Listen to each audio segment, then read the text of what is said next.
A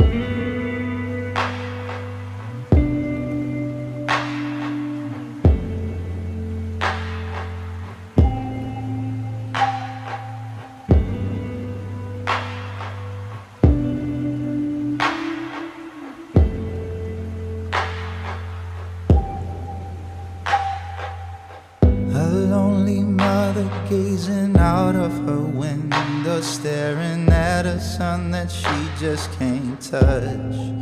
If at any time he's in a jam, she'll be by his side, but he doesn't realize he hurts her so much. And all the praying just ain't helping at all, 'cause he can't seem to keep himself out of trouble. So he goes out and he makes his money the best way he knows how. Another body lying dead in the gutter.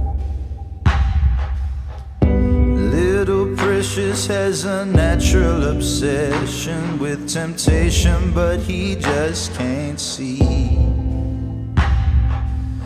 His health is fading and he doesn't know why. 3 letters took him to his final resting place, yeah.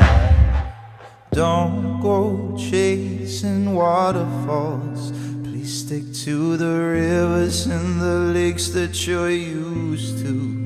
I know that you're gonna have it your way or nothing at all, but I think you're moving too fast.